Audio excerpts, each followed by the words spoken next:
Dancing's what clears my soul. Dancing's what makes me whole. Dancing is what to do. Dancing's what I think of you. Dancing's what clears my soul. Dancing's what makes me whole. Get up on the floor, dancing all night long. Get up on the floor, dancing to the break of dawn. Get up on the floor, dancing to the break of dawn. Get up on the floor, dancing. Get up on the floor, dancing all night long. Get up on the floor, dancing to the break of dawn. Get up on the floor, dancing to the break of dawn. Get up on the floor,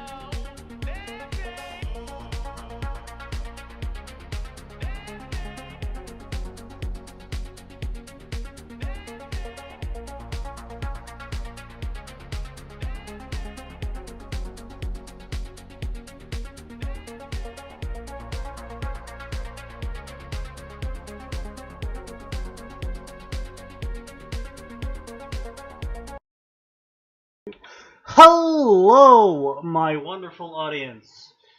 I know you have all gathered here for the one, the only, the Fan Fiction Contempt Theater 9002. And of course, I am your host, Sneaky Devil. Max Force and Atten are here as well. You know, it's a miracle, right? So, I actually don't know what we're gonna have to do today. So it's a Tuesday, though, and I did promise we would go back to some older things. I would say we have several things to go back to, actually. So, we have Magical Girl Glinda-chan. We have the really trippy God, Worm when was the last time Ruby we looked crossover. at that? A while. We have the Phantom Familiar, where Danny Phantom is summoned into the Fate Zero verse and has a harem. We have Witch and Her Hound, and which is the Familiar of Zero Fates Day Night, which is where she summons Q, Choo Choo Train, Who? What? Who? Gale Bulge,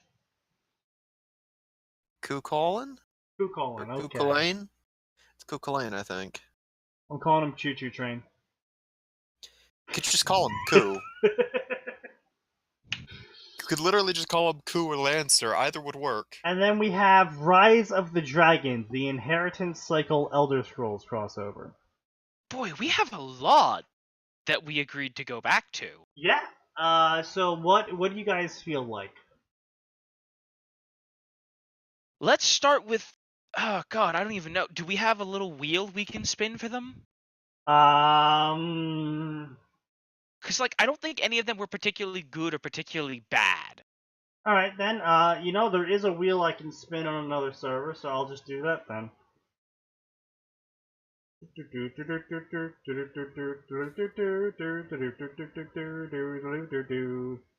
Why does it... I know you changed it, but for some reason it still says that we're still playing Dota. It's so stupid. Did you refresh? Yes, I just did. I literally just refreshed to see if that would fix the problem. It still says Futility Simulator. It still says Dota 2. Alright, well I'll just mash the update button a couple times. Did it work yet? Refreshing. Nope. Refreshing. Nope. Refreshing. Nope. Max, has it changed for you? No, but I don't feel like refreshing the page. Why do you do these things to me, Max? Inheritance Cycle. I mean, I would just say Arn You was do this complaining shit about to it still being me. Arn was complaining about it still saying Dota for him as well. Okay, so... well, Max, you really shouldn't be having me be your bar of measurement. I'm just treating you how you treat me. It's okay. Yeah, but Max, you're supposed to be better than that. You're a saint. Well, you know what? I've decided Tuesdays and Fridays are my off days. Harem Ghost. What did I have to say? We got Magical Girl Glinda, Harem Ghost, Inheritance Skyrim. It's not Inheritance Skyrim. Choo Choo Train. Okay. Well, the random picking bot says that we're going to be reading Inheritance Skyrim first. Okie dokie. Of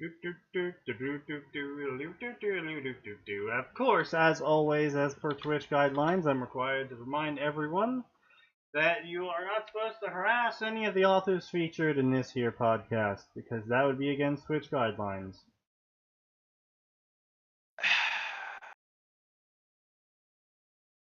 And inheritance as in Aragon, yes. 1 second. Oh god. Why No, don't you Max, give this one Max- wasn't terrible because we agreed to go back to it. No, this was the one that Max begged me No. to stop so we could read it at a later date. Oh. Oh, right. This is the one that I couldn't take any more of Yes. because it hurt. And we were going over our time limit, and you were just like, Jesus Christ, just please stop. Because I don't get paid overtime. Yes. The link is always on the Discord. You just have to go to it. Let's see, what else? What was Friday's fic? Oh, no, it was that... Was it... That I was like the forget 2 hours that we just Yes. spent on the King of Magic. listicles. No, Yeah. no, Max was there for that. Yeah. No, I left at 9:10. I was like, fuck this, I'm done. No, you left, but you were there for the overwhelming majority of it. We only went for like another 20 minutes after that. Yeah. Yeah. No. I basically stopped existing during that podcast because like, I'm gonna go play Hollow Knight and listen to this drivel in the background. I'm just Oh gonna god, delete half an my hour's brain. gone by. Why is this still going? Alright, so to remind everyone where we're at. So this is a story in which the main character is going to be the Dragonborn from Skyrim. And it's going to be a self-insert, basically, because he's going to be acting very What was I gonna say? cardboard character. Because that's what the entirety of Skyrim is. Well, it's because it's just an edgy self-insert where basically the main character has mastered literally everything, but he's particularly good at a bunch of stuff, and he hates elves with a passion, and he likes to murder elves as a pastime, and Look, at least it's not Spidar Poison Blood. enjoy my $50, you jackass. Thank you, thank you, Nose Hair. See, I told you we get messages for his subscriptions. We do. But as I was saying, he ends up praying to Akatosh, and then Akatosh is like, yo, I'm gonna open a portal to the inheritance cycle, and then he pops out of the portal riding Odahviing, carrying literally every item in the game, and hundreds of tons of every variant of all the involved materials, so he could make any item in the game that he wants. And he pops into Farthendur right before the battle, and then a bunch of stupid shit happens where everyone's like, let's threaten this guy, even though he's, not threatening us. And he's like, ha ha ha. That's basically the problem. I wasn't going to threaten you, and now you're threatening me. Also, you should totally take my word over these guys' words. Also, I'm going to reveal that the twins have betrayed you. And then I think that's where we stopped. Yeah, I was gonna say, by the way, Nose Hair, no, we will not be reading Halo fiction today because today is Tuesday, and we actually have stories to go back to for once. I mean, So it really we will. depends on how fast we get through the rest of them. Yes. Well, yeah, okay, but So, covered fix. Alright. Wait, didn't we Um, say that anyone that pays can just like what wasn't that actually a thing? 50 no, bucks we gives said you a those story were of your bits. choice? No, We said that $5. for bits. Yeah, $5. $5 gets you the story of your choice, barring anything that is automatically discluded as per our guidelines. I.e. porn. Yeah, I guess we owe him like 10 stories now then. Nope, we said it was bits. No, it's once per month. If you do Oh, it through really? a That's it. subscription. Once per month. You can either pay $5 immediately and open your loot box of one free story, or pay $5 a Box month, of one free story. or pay $5 a month and get one free story. I was gonna say it's really not. I wouldn't call it a loot box because they get to pick the story. Yeah, it's a loot box for us. Oh, it's They're a loot buying box us with a loot box. Gotcha. No, Sneaky. What they're buying is a sense of pride and accomplishment. for contributing to this channel. Indeed. My autism has eclipsed the sun. We already knew that. Yes. Anyway, so, blah blah blah blah blah blah blah. Little Dova, ha ha ha, blah blah. Is that all your power? Is that your strength? I'm gonna flex on the haters. Literally. I don't think that's actually written there. That's not actually written, but that's what happens. I'm aware. I did just need to clarify. Yeah, that. let's see. Blah blah blah. Have you ever inspected their minds? Okay, to be fair, I will say that was a failing on his part. Where they had, where Christopher had written that these two people were in charge of inspecting all of the mines coming in and out of the rebel base, but somehow inexplicably all of their stuff kept getting caught. And it's like, okay, the logical deduction there is, has anyone checked the minds of the mine checkers? Yeah.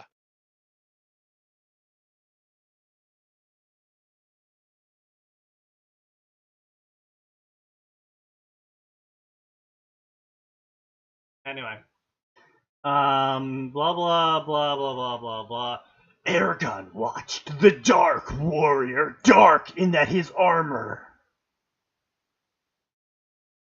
What? Aragon watch this Dark Warrior, comma, dark in that his armor, period. No idea. What?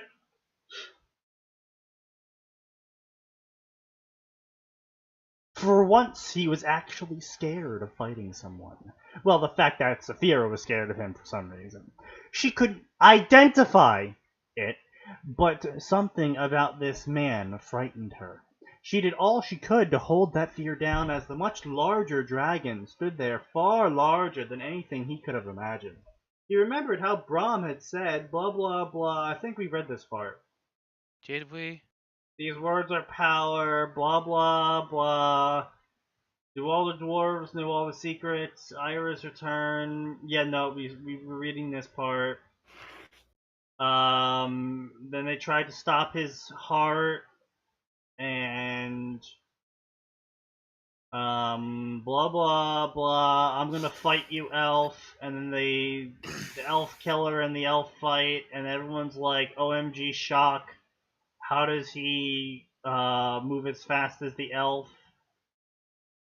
He's as fast as one of them pointy-eared people. And then he breaks Arya's arm. Ira's arm? Yeah, Ira's. Arya? Was it just the elf? Arya, yeah. I think it's Arya? Arya, but I'm just gonna call her Elfie McElfington. That's a lot. I'm gonna say elf. Oh, You no, guys wait, remember Sneaky. blah, We can blah, just blah we can was use good. no, wait, Sneaky. We can just describe her using her features. Knife ear. There we go. Oh my god. Jesus. I'm sorry. Are you getting upset about my fake racism? Look, we can't Pot. say the K word. Kettle. We can't say the K word in this chat. It is unacceptable. Pot. Kettle.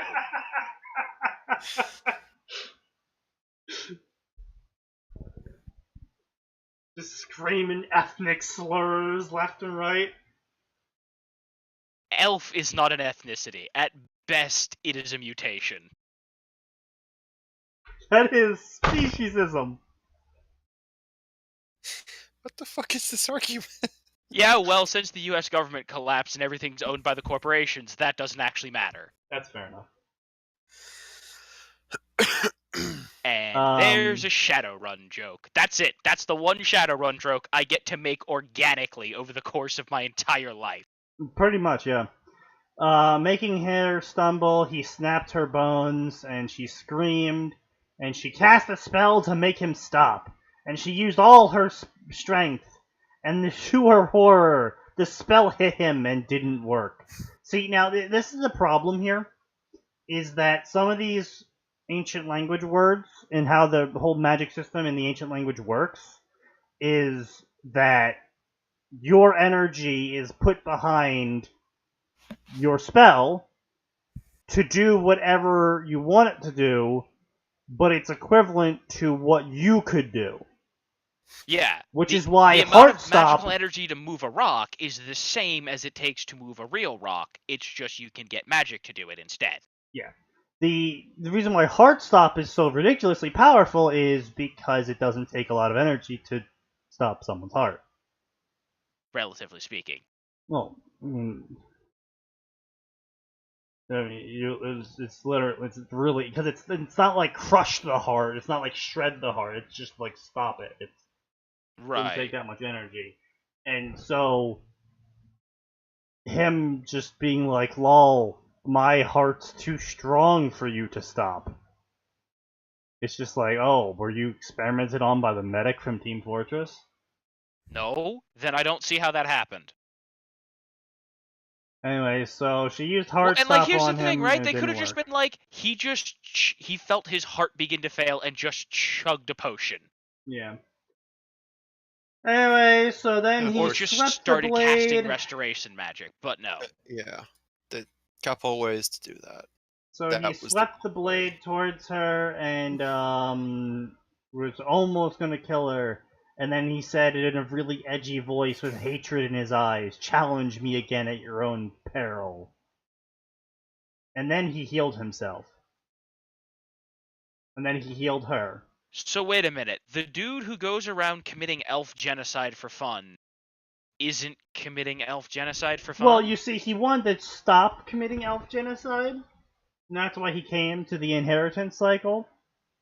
Guys, but, I felt bad about murdering the elves, so I then- decided to stop murdering the elves. Then the elf was being super elitist to him, and he was just like, "Bitch, I'll own you." And she's like, "Lol, you can't because I'm an elf and you're just a human." And then he kicked her ass, and he's like, "Lol, bitch, I can own you." That's, that's how dialogue and character interactions work. Of course. Anyway, so he healed her up, and then Aragon's like, "OMG, you can use magic without ancient language!" Exclamation point, question mark. What? No, you see, my magic doesn't need your words. And then everyone was shocked that he could use magic without using words, and they all had underestimated how strong and powerful he was. And then he healed away all of her torture, and she was at 100% once more. Oh, good. I'm so glad. "Oh wow, great warrior, you are truly powerful and skilled. But to kill Durza, you need to stab him in the heart." What? He just beat the shit out of an elf. I don't think heart stabbing some dude's gonna be a problem for him. And then everyone gasped at her defeat, because it had left them all stunned. Uh-huh. And, oh man, I thought the spar between Aragon and Arya was impressive, Orc said. And standing back, Leonode, the elf killer, looked at Aragon and said, his tone much softer, "Now I can't go around calling you boy. So tell me, what is your name? Are you a boy or a girl?"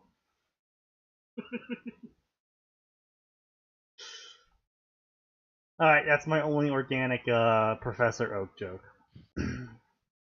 I mean, to be fair, there's all the Professor Oak memes of now isn't the time for that. Like, really, all you ever need is someone to say this isn't the right time, and then you get to make an Oak joke. Praise be the Helix, awesome. I like how Sneaky goes through 80% of the chapter in 3 minutes flat, then takes 10 more minutes to read 3 paragraphs. I mean, I did say we had covered this story previously. Previously on Pokemon. Looking to a Jahiad, Elf Killer said, "Wouldn't it be a good idea to place this for battle, sir?" prepare this place for battle, sir. Don't worry, I won't keep them too long. Ijad inhaled and nodded. Period.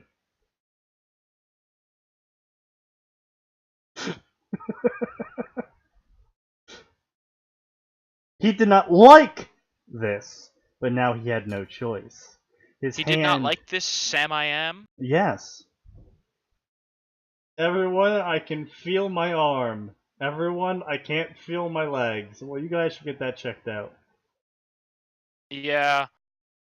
Hey, I just realized something. Sneaky hasn't had anything to drink. You know what? You're right. No, Sneaky, that was a good thing. Don't ruin this.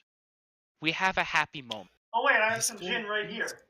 He's going to ruin it out of spite now. I hope you're proud of yourself, Atten. This is your fault. You drove him to this. Yep. All he Definitely had to drove me do to was it. not open the bottle, Max. Well, I was actually gonna go make a mixed drink because I actually figured out how to make a whiskey sour. But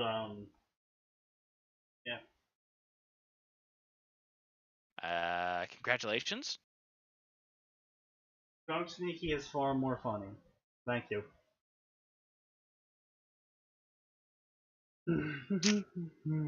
Anyway.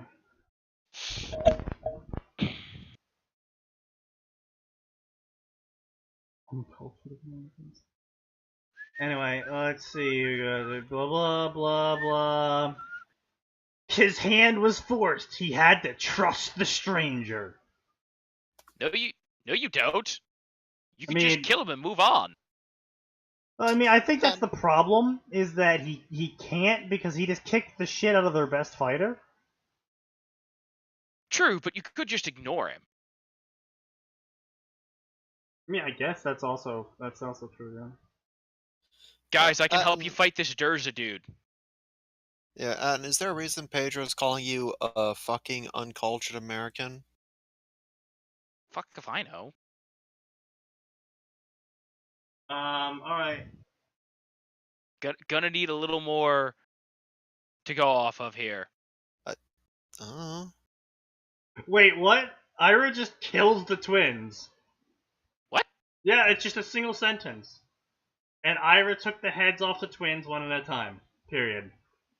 Wait, what twins? The twin dwarfs that, read everyone's minds and then later on betray the entire rebel cause because they were actually working for Galbatorix the whole time. So we're just off with their heads, huh? Yeah, because some stranger came up and said, hey, what about these guys? Who checks their minds? And then Ijad was like, oh my god, you're right. And then Ira kills them after he beats her in a combat. And nobody ever. I mean, yes. To be fair, that's a criticism to be directed at. Yeah, no, that's what my Chris? whole diatribe earlier, Christopher. Yeah. Right? Yeah.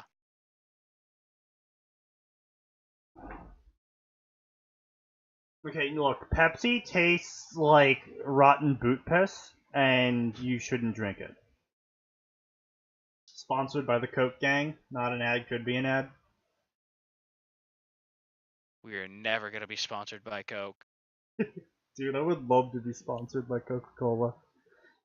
I mean, so would Max I. was That there would for mean the week that I actual only money. drank Coca-Cola. That's it.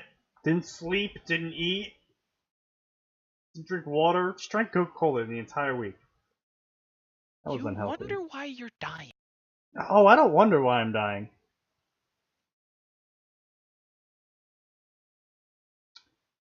I wonder why I'm not dying fast enough.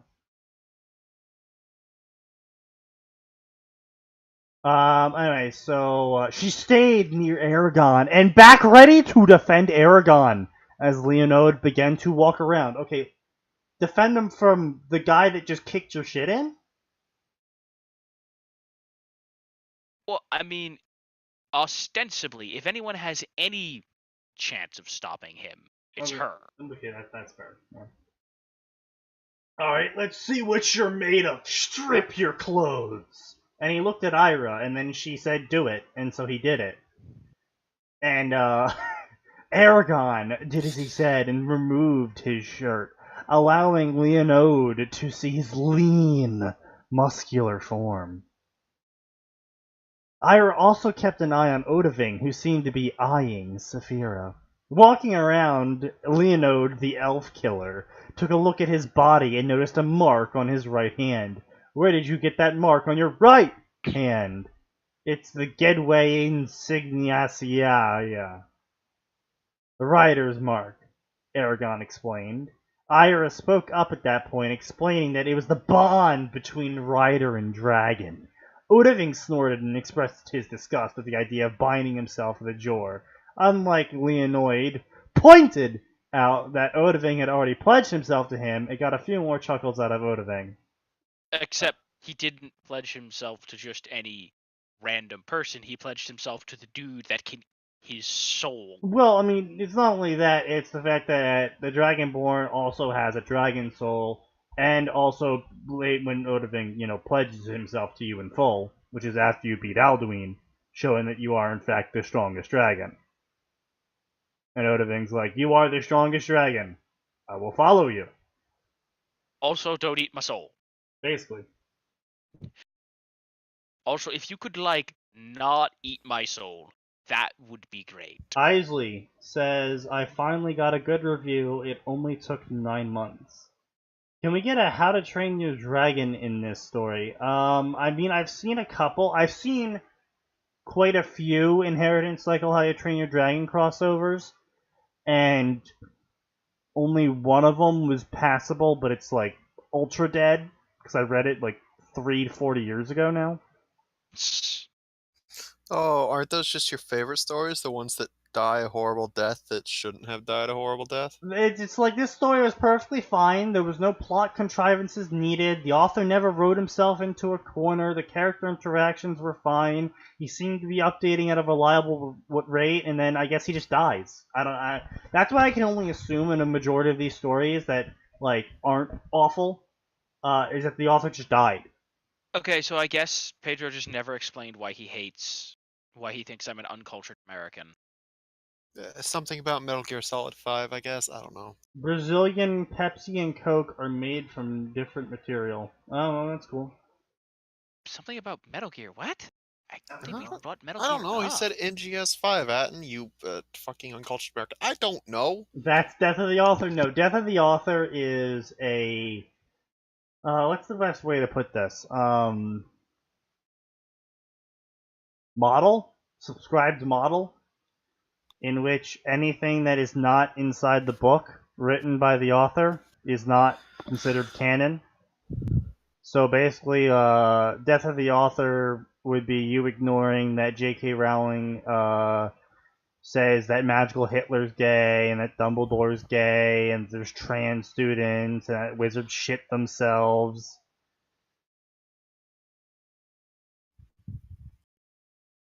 You sure Pedro wasn't referring to Sneaky? I don't know. He said Atten specifically, so... Yeah, he added me. Added? Whatever. Sent the message tagged with me. So...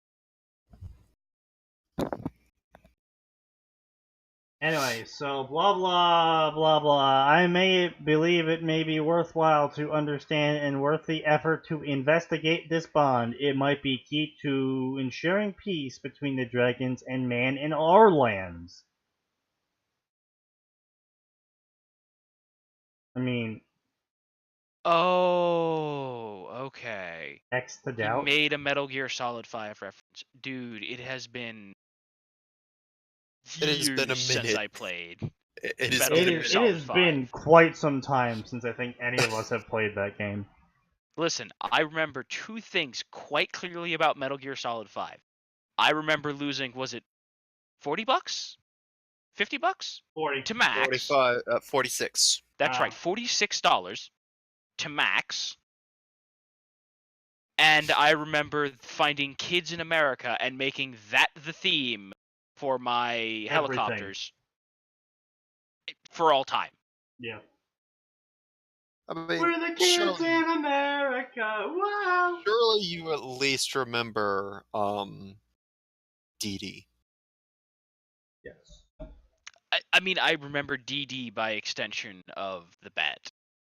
And of course, you remember Quiet and her character I try design. really hard not to remember Quiet, actually.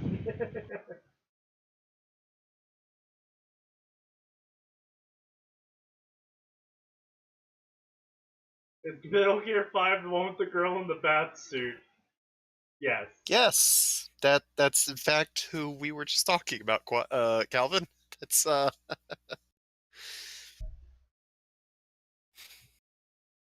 Anyway, well, it's gonna take a lot longer to explain it than we have right now, so continuing his inspection, Leonode said, "As for you, Aragon, you are strong and lean and well trained. I am impressed. I guess that you began your training in less than a year's time?" When Aragon confirmed this, Leonode smiled. "I do not have time to forge you a proper set of armor or a proper sword, but I did craft these before I arrived." And he gave him a bunch of amulets and rings. He doesn't have the strength to fuel wards. Wards? Well, you see, Ira explained, wards are protective magics that block spells and physical attacks from harming you. They draw on power. They draw on power only when you are subjected to the effects that would trigger them. If the spell draws too much, it kills you. That may be true for your magic, not mine. This item itself holds all the energy needed to provide enough protection without the need to draw energy from someone's body. Okay, actually, that's something I do want to kind of talk about here, is that enchanted items would definitely reveal themselves to be souls to, Oh, in this world, yeah. you know, magic users in this world. There's the whole telepathic mind link going on, and how Well, there yeah, is but we soul don't. gems. I would say we don't know to what level the soul remains intact after their enchantments are. Well, according to the lore, it's basically the soul is separated from its energy, and the soul, for white soul gems, that is. When the soul gem is used, the soul passes on into the aether to be recycled into the world again, and Uh-huh. the energy from the soul is siphoned off into the enchantment. But Right. So there's nothing there to be mad or angry, etc. yeah, I suppose so. Well, except for black soul gems, they're Okay. Yes, but black soul gems are a whole nother thing. yeah. The overwhelming majority of soul gems Yes. don't have that problem. Anyway, now the same spells on my armor are held in these trinkets. It will shield you from physical attacks and help you resist spells. You will not be invincible, but it will reduce the force of blows and reduce the power of spells, both hostile and friendly. So be cautious in battle, and they will serve you well. Ira They- inspected them and looked at the spells placed upon them. Okay, well, no, she couldn't, because their magic systems are completely incompatible. That's like What a it Jedi picking up an enchanted item from, I don't know, D&D. Completely incompatible. They wouldn't be able to tell what well, it does. no, but you can intuit. So I would say the Force would probably help you with that. But I'm trying to think of one that's like just really obscure. Yep, Skyrim's a good one, I guess.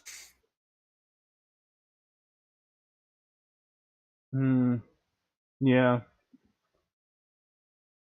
Like, I know the main character always knows everything about all the items, but I feel like enchanted items are probably a little bit harder to understand if you don't have any training in Magicka to, understand the enchantment. Because you do have to learn the enchantments, you do have to, like, basically dismantle the item. Yeah. So I'm gonna say it's gonna be a bit harder. However, to be fair, now granted, this is something that the Dragonborn does, but like, it doesn't matter if it's in fact this is a mechanic problem, but it's actually significantly better to wait till later in the game to dismantle magical items so that you get better versions of the enchantments. No, that's not how that works. What do you mean? That The enchantments scale off your enchanting skill, not off of anything else.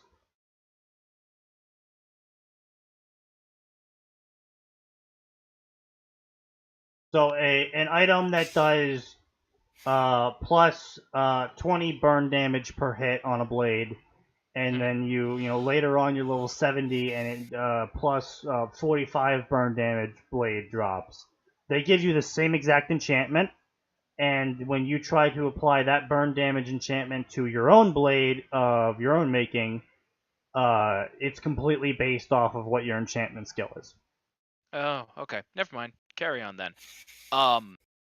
But regardless of that, any idiot can dismantle like you can be Anything. level 1 in everything and Yeah. dismantle a helmet of water breathing. But you do still need the table, and beyond mechanics in terms of that, Yeah. it is assumed that you need some training in Magic to understand what you're even dismantling.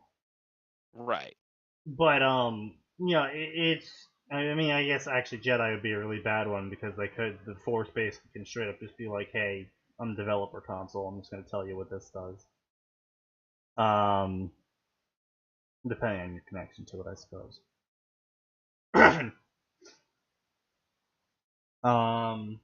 But yeah, point being is that it's not a compatible magic system. She wouldn't just be able to be like, "Oh yes, this ring, you're correct. This ring by your magic system that I have never witnessed before, that is completely different from mine and shares no actual physical aspects.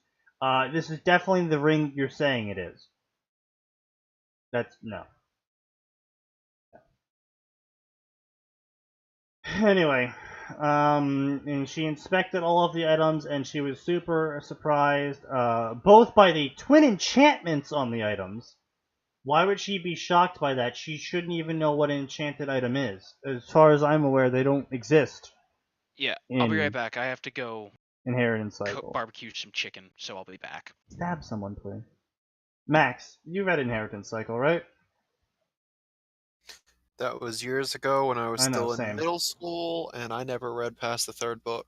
Okay, well, neither did I. But like, as far as I'm aware, there's no such thing as enchanted items. And as close as you get is the sword that catches fire easier, but that's because of the whole, I was singing magic into it while I was hammering it, so now when you call out its true name, it'll catch fire. What's its true name? Fire. Oh. Alright, fair enough.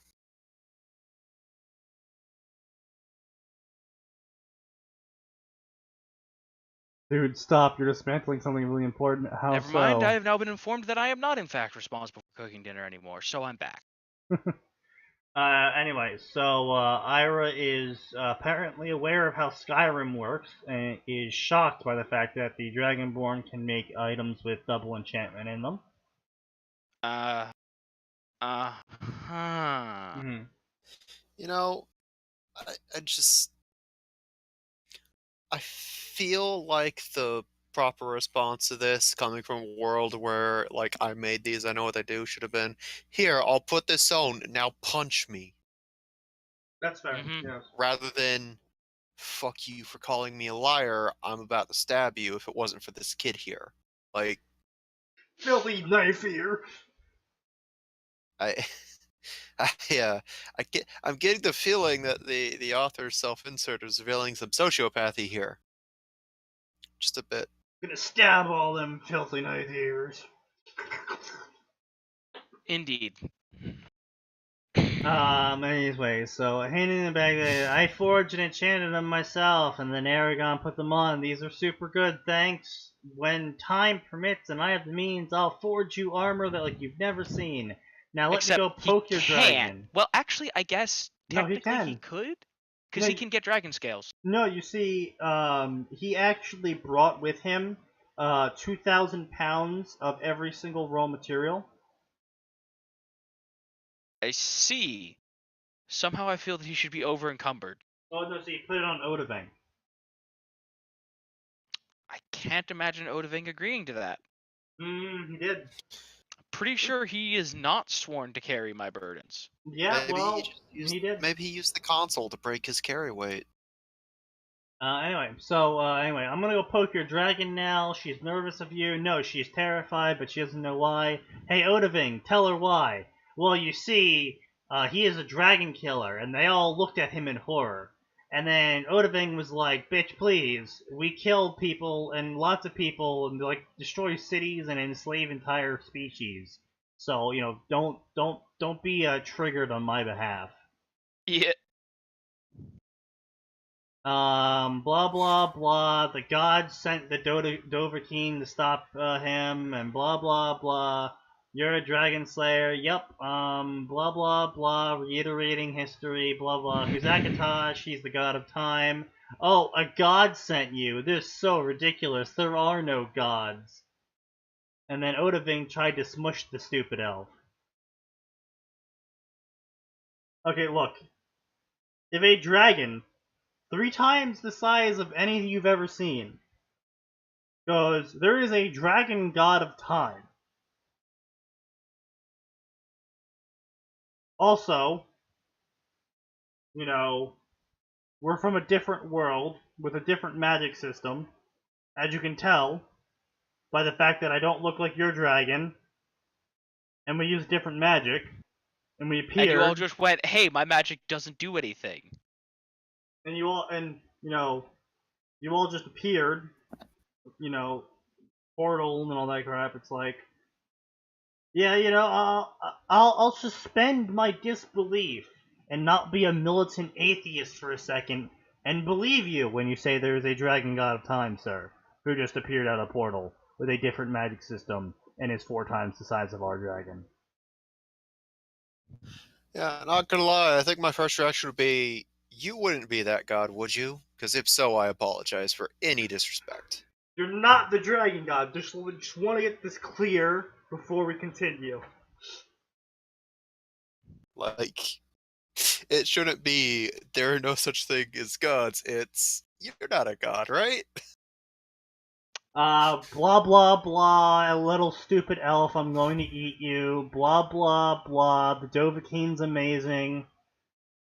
Do you doubt my words, elf thing? And then Leonode went, "See, Aragon, elves are stupid militant atheists, and they'll always argue with you if they think they're right." And then Arya realized she could not argue with the dragon, so she didn't. You know what? I'm gonna have this argument when you don't have something that can turn me into a French fry. So, what is your name, Dragoness? That's another thing that should have, piqued the interest of both Odaving and the Dragonborn, because there are no female dragons as far as I'm aware. Wait, no. We don't meet any. We don't meet any, but from my lore diving, I remember something about female dragons in Akavir land. But, I mean, that's also mixed with story tales about giant basilisks, like snake basilisks, Yeah. that would shoot out from the trees and crevices of mountains and eat the dragons. hmm So, I'm skeptical about that source.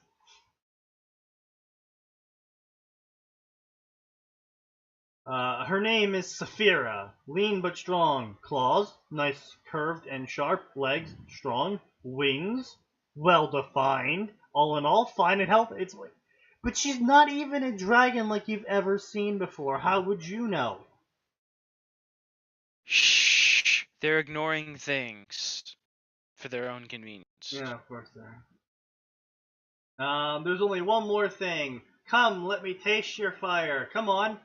Shoot your fire at me. And Saphira was shocked, and everyone else was shocked.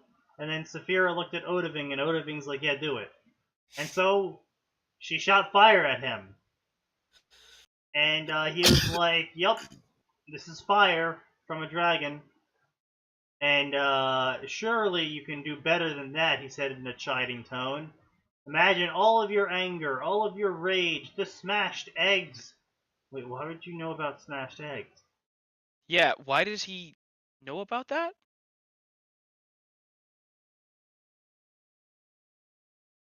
I'm off. We're just ranting about how terrible this author is and how inconsistent he is. Why I did we don't come reg- back to this? As I said, I would. Sneaky is nothing if not a man of his word, barring circumstances. Blah blah blah, you're weak ass fire, be stronger. And now Saphira is angry, and so she shot better fire at him.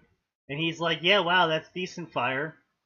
Now my vision beheld another male. Oh, that's right, he had a vision. Uh-huh. And a green elf, and an elven maiden on a green dragon. Where are these other people? Well, the green egg didn't hatch yet. The red egg is complicated. Indeed, I will sort out all these complications, so tell me all the information. I assume you're the elven maiden? Yes, I am an elven maiden. Yes, I knew this because you hold yourself like an elven noble. Because, I'm just gonna take species traits from my homeworld and apply them to you. Yep. Yes, I am the ambassador for many years. And then the talk of dwarves caught his attention, but he had other things to talk about. I am sure the green dragon egg will hatch for you, Ira. You are the ambassador makes you unacceptable as the leader of the Dragon Riders. Your experience with all three groups will make you invaluable and an advisor. With the eggs hatched joins with you, I will not hesitate to use that against you. Am I perfectly clear in this regard? And if this dark dragon rider is as powerful as I anticipate, you can't afford to lose my help? What?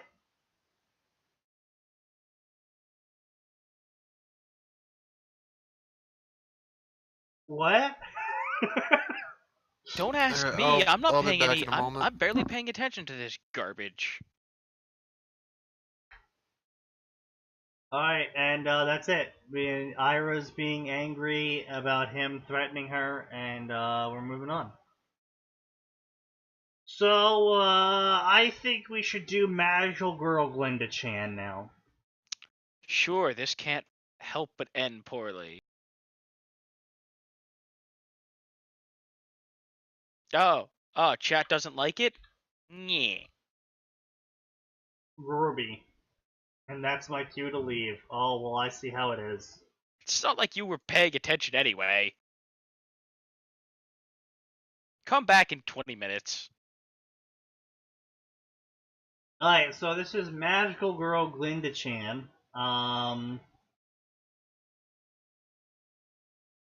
And blah blah blah, schoolgirl Glinda, blah blah, Ozpin Senpai.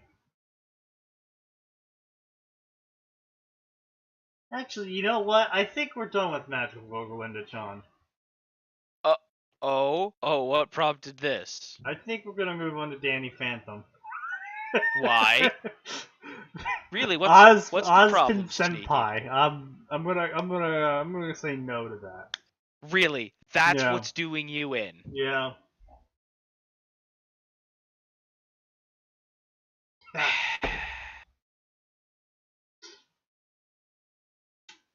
Ah.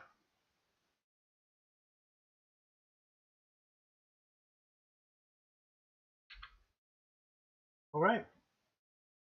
So instead we're gonna do this one. This is edgy Danny Phantom, who becomes super smart, super buff, and loses all of his friends because he doesn't want to be a ghost hunter anymore. Gets sucked into a portal and summoned by Luis. Also, Danny he has a really harem. needs to be more careful around portals. He really does. Honestly, he could learn a thing or two from Geralt. Just ignore them. Yeah. Like, you're walking down the road, you see a magic portal, just turn around, go back home. Oh, we have worm crossovers. Not this one, but we have them. Anyway. Let's see. Blah, blah, blah. The peasant familiar. So let me get this straight, Danny said, looking at the pink-haired girl who was sitting on a bed. You are a mage, and this is a school for mage, and that's those who can do magic are nobles, and those who can't are commoners. And I'm your familiar, a magical creature. Did I get all that right? Yes. Now, I you will say commoner. this, as far as systems of a class divide go, at least there was something to that. What? Can you do magic? Congratulations, you get to be part of the upper echelon. Can Okay, you what shoot I a missed? fireball with willpower? No. What I missed? Well, then you're What a are we doing? peasant. I Danny was Phantom. saying, as far as reasons for a class divide go, the ability to shoot magic fire or not is a somewhat reasonable one. Yes. So I still don't have context. Familiar of Zero. Familiar of Zero. Okay. And he's gone again. But yeah, No, I mean, you know, I'm here, but like, if some dude walked up to me and was like, I am in charge of everything around here. Oh yeah? You and what army? Shoots a bolt of lightning from the heavens into the ground. Ah, I see. Carry on. Fair enough. All right, sir. What do you want me to do? Have a wonderful day, sir. I'll be Are by you next month, sure Black I'm Friday. not dreaming? Danny asked. Do you want me to hit you again? No, thanks. I'm good. Danny said with a chuckle as he edged away from the girl. She may be short, but she can hit hard. So what am I supposed to do exactly? Simple. Follow all of my orders. Luis explained like it was common knowledge. Right? And for how long do I need to do this? For as long as you live. Can I quit? No, you can't. See, now this is actually decently amusing dialogue if the author wasn't so fucking bad at delivering it. Yeah. And like, for as poorly written as it is, it's reasonably in line with Danny. Yeah, it's reasonable. Actually, why do you need a Danny Phantom harem story? And don't you dare say for research. Because there's already some out there. That's all the research material you need. Danny Phantom Worm harem story. That's what she wants. Also, again, I believe it was on this story that we griped about it, but just another one of the I've got a commoner as a familiar thing. Oh, right, though. I think it was this story where we were just like, the guy is wearing clearly not commoner clothing at all, and you're like, he's clearly a commoner. How do you know he's a commoner? Because reasons. And we were like, and to be completely fair to everybody, that's a criticism that should be leveled at the anime as well, because the kid shows up in what, jeans and a t-shirt, right? Yeah, and the light novel, just generally Yeah, the entire actually, plot. honestly, realistically, it'd be, wow, those clothes you've been wearing have been through a lot of shit. What the hell are they made of, and can we make more? Yeah, Like, well, but like I said, fuck, even ignoring that, are super tough Mhm. compared to even- the shit they were wearing back then. oh yeah, Flats and well, whatnot, yeah. even ignoring that, like we said, like my normal t-shirt is still worlds better made than a noble shirt from that time. I mean, not only that, on top of all of that, you summoned something that looks human, that is wearing human-like clothing, But that no one's ever seen before. but on top of that, but key part here is no one has ever in all of history, recorded, that is, because we all know that's not true, no one has ever in all of recorded history ever summoned a human before. So you have a human creature wearing approximations of human clothing, as best as you can guess. Why do you think he's a commoner and not some sort of shapeshifter? Or being mimic. from another place, or You know, they have literally they have anything. races besides humans. They have elves and orcs. well, I Granted, mean, they're orcs incredibly- are pigs, so Yeah, But my point is, they have other races.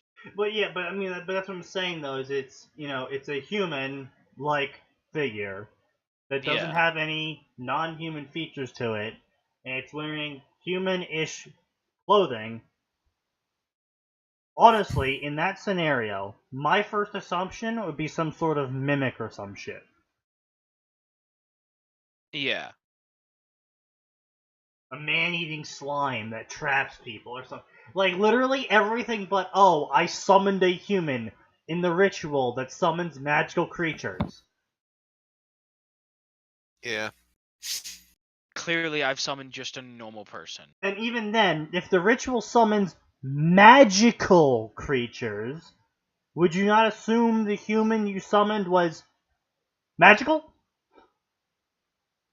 What the fuck is wrong with Iceland? Do they have hentai orcs? What the fuck is wrong with you guys? What? I don't even know what that question means. Like, obviously, I understand all the individual words in it. I don't think she understands that orcs have been a mainstay of fantasy for a long time, and that specific design for a long I mean, time. pigment orcs have been a thing even in Western stuff. Yeah, they Yeah. were around quite a bit before Japan started doing them. I worry about our chat sometimes. Yeah. I worry about Isley. Anyway, Danny sighed as he dropped his head. In a way, this was definitely his fault. He asked for something exciting to happen, and he got what he wanted. Whoever ever said, "Be careful what you wished for," really knew what they were saying. You did, Danny, because you meant desire. You had that whole episode. Careful what you wish for. Mm-hmm.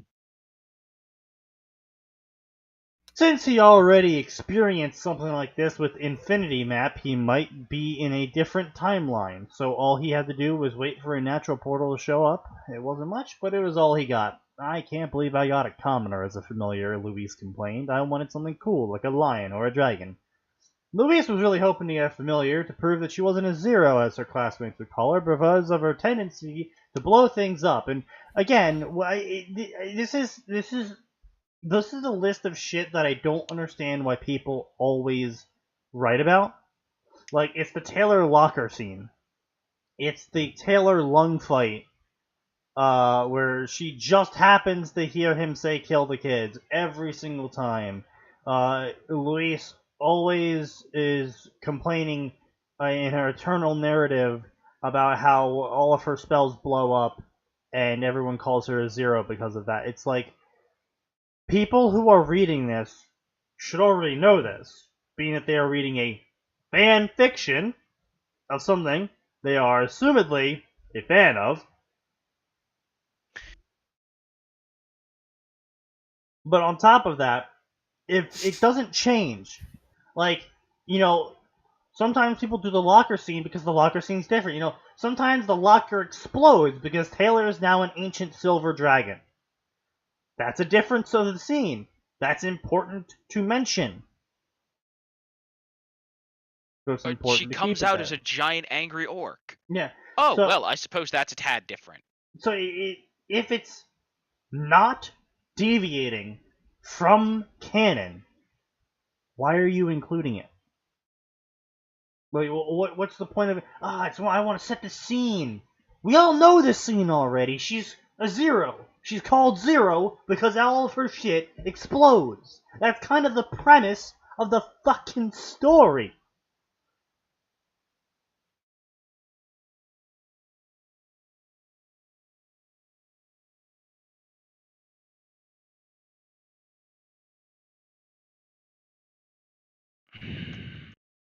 I know Louise is complaining as part of her early term character, but you don't need to have the internal monologue of her being like, "Oh, I am called Luis the Zero because all of my spells explode, which is why they call me Zero, because I can cast zero magic." It's like, look, I have depression, and even I don't sit there and be like, oh, I am a terrible person because XYZ and complain one.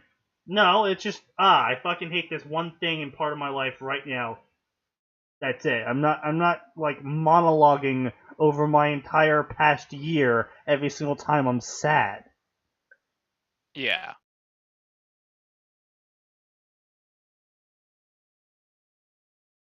Anyway, it's better than a caterpillar, Danny joked, trying to lighten the mood. It failed as Luis glared at him. Silence, you dog, Luis exclaimed. From now on, you are a dog. Okay, that specific scene came about because Saito was perving on Luis because she was getting undressed and she was, had that moment of realization of it's a commoner staring at me practically naked. You dog! You're misremembering that scene. Really? She didn't give a fuck. Yeah, no, she didn't give a fuck. It was later that night. I think it was his interactions with either Carrot or Siesta. It was Siesta, yeah. It was his interactions with that started Siesta. that. Yep. Yeah. Initially, she didn't give a fuck, and then that would change later in the story. It's like, oh yeah, Saito's still a human. So. Still brainwashed him. Oh. Still brainwashed him. Yeah, seriously, like, I think the rune specifically fucked with his brain, so he didn't like worry too much about what his parents would think back home. Oh no, that's canon. Yeah, that's Yeah, canon. like the rune futzes with his brain a little. It's just like, okay, listen, just don't panic, kid. You'll be fine. Like the contract ritual itself is canonical in that it makes the creature more compliant, more willing to obey the mage, etc., etc.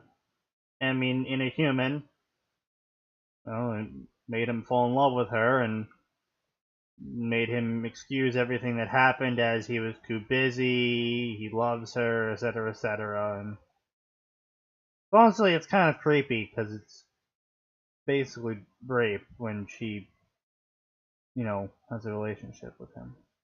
Oh yeah. Like it's super messed up. I don't think it did all of that.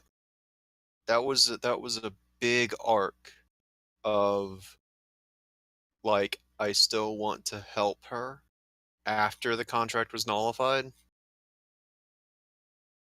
I think the contract literally just helped him keep calm in situations and gave him mastery of every weapon. I think it was literally just a gamer's body. But no, it was literally just a gamer's body. Didn't keep calm though. He did. Like once it started acting. Okay, well, yeah. Once it was, yeah. He would be able to make decisions. It gave him the gamer's mind essentially. Yeah. Oh I'm yeah. not By the gonna way, freak out. as Isley pointed out too, there's the fact that he was willing to just let her constantly beat him. That's a fair point. I mean, that also might just because he's Japanese, but I really couldn't say. What? No, that's a really common joke in Japanese media as well. Yeah. And there is a series called Armed Girls Machiavellism. One of the jokes from the main characters is, "Oh, that means I'm one of the rare Japanese men that knows how to say no." That's a joke. That's a common joke in Japanese media. It has to do with how polite that culture is. Yeah, I don't know if it's part of that whole thing, or if it's just the runes doing it, or if he's just masochistic. Yeah, he might be. We don't really know. We know it's because the author wanted a cheap laugh. Yeah. And it still wasn't funny. Well, I mean, I guess it's funny to the Japanese, but to the Western audience, it kind of To the Western audience, we're like, do you need us to call the cops? Saito, do you need help? Just slip us a note. Blink twice if you need assistance. Anyway. Okay, blah blah blah. Look, a guy in a leotard is breaking in. She turned to the window, only to see it was closed. She turned back to her familiar to see nothing. How did he escape? Oh man, there was no way she was letting a commoner get away. Meanwhile, Danny was walking down some fancy halls. And blah blah blah. He looked inside the room and realized it was decorated way different from Luis. And there was two people on the bed making out. And they all stood there in silence. And then Danny closed the door and pretended nothing happened. That's funny, I guess. But wait, did he actually physically open the door? No, I think he just looked inside. Walking down the hallway, walked towards the door. Yes, he opened. No, he walked towards the door and he looked inside. So it doesn't. I don't know if he opened the door. But it says he closed it. So the door might have been open. Were And they he just walked starting to towards make it. out with the door open? Look, they deserve I mean, they everything that deserve happens it. then, if that's the case. No, this is the scene from the first night. Kerchak very clearly keeps the doors closed. Danny, my boy, you have ghost powers. Yeah, that's a good Why point. would you need to open? Never mind whether it's creepy or not that you're looking in invisibly. Like, you were raised to knock on the door before entering a fucking room. You were not raised in a barn. I mean, also, if he really wants to get outside, he could just, phase through the wall. Why is he looking for a way out?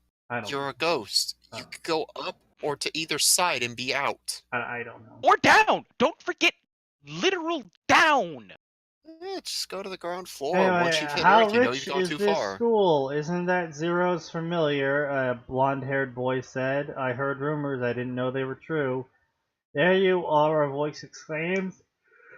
And it's Louise, and she's angry at him. Oh crap, and he ran towards the exit that he didn't know was there before, but now he does. If he could make it out of here, he could turn invisible and get away. What? Why does he have to leave? Just just become a ghost and leave anyway. She can't stop you. Okay.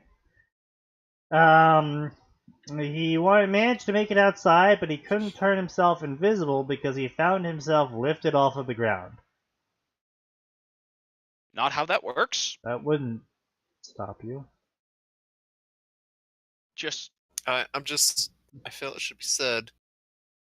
Danny's a smart boy. By the time he figured, oh, people just have these powers, he'd been, fuck it, I'm going ghost and getting the fuck out. Yeah. And depending on where we are in the timeline, he might have just said fuck it anyway.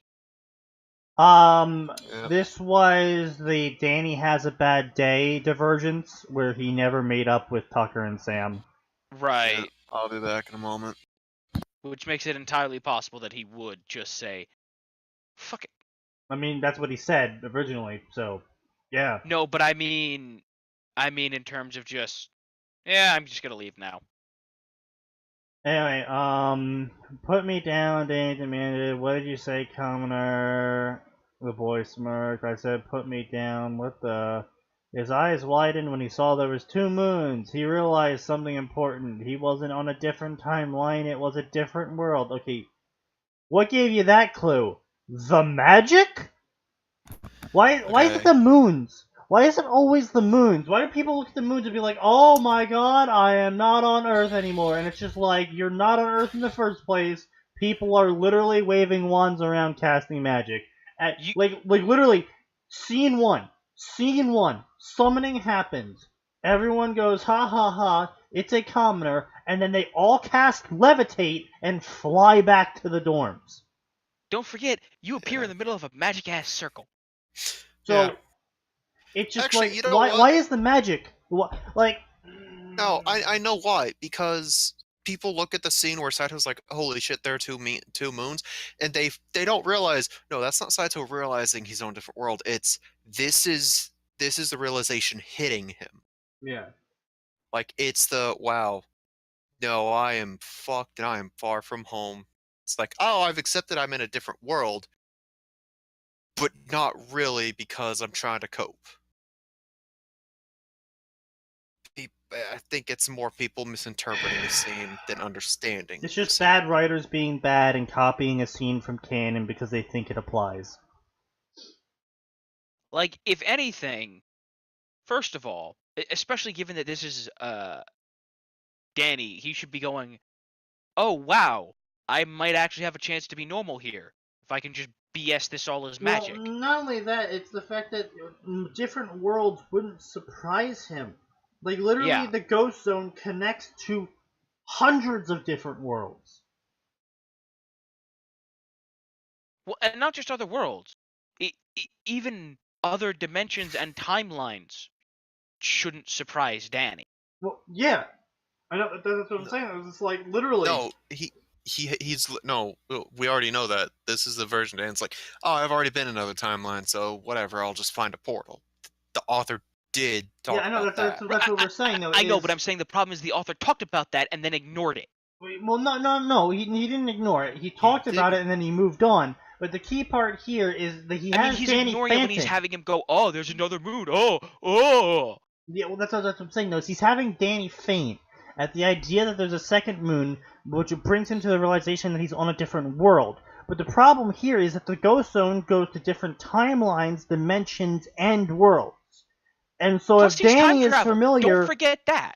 if Danny is familiar with different dimensions, which he's been to, even at this point, and by the Divergence, and different timelines and by the author's own admission, why would he be surprised that he finally landed on a different world? If anything, Danny Phantom would have made a joke of, like, finally got the trifecta or some shit. Yeah, actually, that's probably far more likely.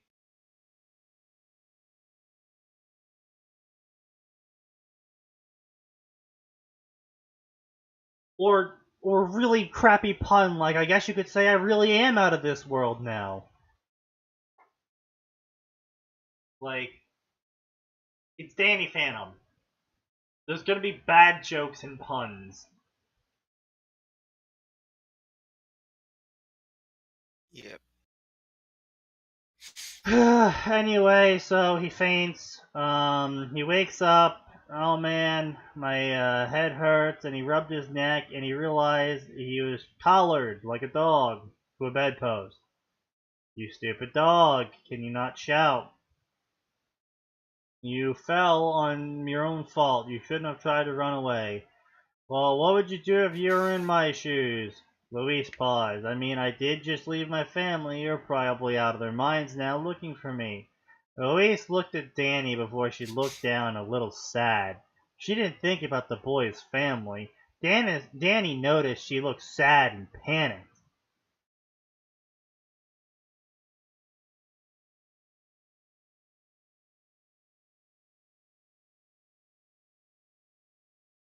I feel anger.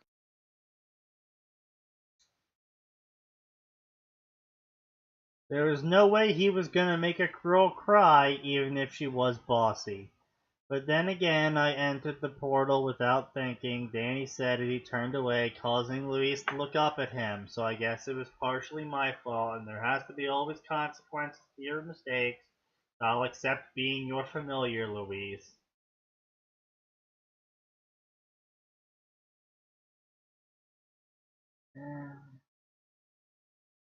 Weak delivery. Yeah. Luis looked at Danny with a surprise expression. Although I will say this, it is sort of in line with Danny. Danny would be like, That's why I said know, weak delivery. yeah, I do agree with you. I'm just saying, like, it should have been something along the lines of, I probably should have learned my lesson about going into weird portals by this point. So and it would have been, would have followed up with, I guess we can, call each other partners for now or something. What do you say, partner? Yeah.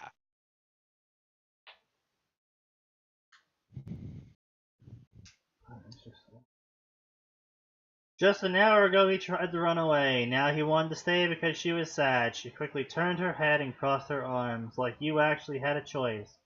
We looked at each other in silence for what felt like hours. So where do I sleep? You're sitting on it. It was a pile of hay. He looked back at Luis like she was crazy. What do you think I am, a goat? No, you're a dog. Okay, Like I would how like to I'm a point out, dog. literally not even the commoners in that land got treated that poorly. Yeah, I know. I understand she's like, you're a dog, but like, it is Yeah. still a human being. At least give Like how I am, Danny exclaimed as he glared up at her. Not even dogs are treated like this. Whatever. She started undressing. To Danny's shock, she quickly turned around, his face turning pink. While, aren't you going to help me undress? What the hell do you mean? I'm not undressing you. It's your job as a servant. I mean, this is the part where Danny would clap back with something like, I thought you said I was a dog. You know. He Yeah. certainly wouldn't go and make a sex joke, which is the next bit. Yeah, so Danny makes a sex joke. Or what are you, a pervert? I'm not a pervert, you mangy dog, and you better clean all this for tomorrow. She hit him in the face with the clothing. Why don't you just wash them? You can use your bore as a chest to scrub your clothes. Okay, he definitely wouldn't go insulting. Like 2 seconds ago, he was worried about making her cry, and now he's insulting her appearance. This fucking whiplash, Jesus Christ. Well, that second part is in no way in line with Danny at all. Yeah. Like, even when he was like, Tucker Edgy. Even saying, edgy you guys Danny. are jerks, he didn't insult them. Yeah. Like, I mean, he called them, the most insulting he got was calling them shit friends. Which, to be fair, Well, at that point in he time, called them shit they, friends, self-centered, stuff like that, but it's not like... he made a comment about how Sam was obsessed with vegans and Tucker was obsessed with meat, and he's just like, I'm done with your shit, guys. But like, at no point in time he was like, sex joke, sex joke, sex joke. It's like, also, what? you're ugly. Yeah. Silence, and then Louise hid her expression under her hair, and then Danny felt a cold shiver as Louise walked towards him, releasing aura of anger. You What? stupid dog, she exclaimed as she punched him on the head, knocking him out. Danny's like 6 foot, and she's like 5. At the absolute worst, Danny's like 5'10". Yeah, I was gonna Maybe say. 5'9". He's Well, you also gotta keep in mind this is like 4 years later. He's like 16 True, but we now. don't know if that. We don't know what effect being a ghost might have had on his growth. That's true enough. Because I mean, adult Danny wasn't much taller than regular Danny. I'm sorry. Apparently, Danny is only 5'4". That doesn't sound right. Wow. Okay. Is he really only 5'4"? Oh, I guess he's the same height as her. Okay. Like at the age of 16, allegedly he's 5'4". That's I fucking wonder. small. This looks like it's one of those like probably a fan calculation thing. I'm gonna blame that on the ghosts. Also, I retract my statement about Luis calling him a dog. We were both wrong. It had nothing to do with interactions with the opposite gender. It was you're a thing that's supposed to obey the commands of its master, just like a dog would. It was literally her dehumanizing him. I see. Blah blah blah. So, oh boy, and then he fell backwards onto his bed with a lump steaming on his head and his eyes anime swirling. Of course it is. And Louise changed to her pink sleeping gown and went to sleep. Louise wake up, and he poked her in the face, and she wake up, and when Louise wasn't bossy and hitting him, she was very cute. Munya, she yawned as she stared at Danny. Who are you? I'm the Tooth Fairy, here to take your teeth and give you money, Danny replied in a false grandma voice. Now get up, dear, so we can go to the dentist. I give you a 4 out of 10 on that one. Decent delivery, but the joke is flat. Wait, oh right, you're my familiar, Louise said before her eyes widened. She looked at her bedpost and saw the chain was down the ground. How did you escape? I have my secrets. Since he woke up early, he phased through the collar and started cleaning the room. And he took all the dirty clothes down to do the laundry. Normally he wouldn't do the laundry, but he had already experienced doing Jazz's laundry. No, that's quite different. So he washed them using clean rags and water. Listen, if that happened to me, I would be like, listen, clean your own clothes. I don't care. You're gonna whip me? Fine. I'll just bleed on your clothes. Then he decided to wake his master up. He didn't have anything last night, and so he was super hungry, and Louise just gave Danny an angry pout and stood up and went to the clothes that were neatly folded. Well, aren't you gonna dress me? You have arms, dress yourself. Don't you know it's a commoner's job to dress up a noble? Well, sorry, mistress. I didn't realize how incompetent you are. Do you want me to carry you, feed you, blink for you, help you go to the bathroom and wipe your little buttocks? It must be hard to do all those things. Again, 4 out of 10. You almost got close on the joke, and it's a decent delivery, but again, it's just flat. You went on for too long. Yeah. Louise growled at him before turning around and changing clothes. Out of all the familiars she could have gotten, she got one that had an attitude.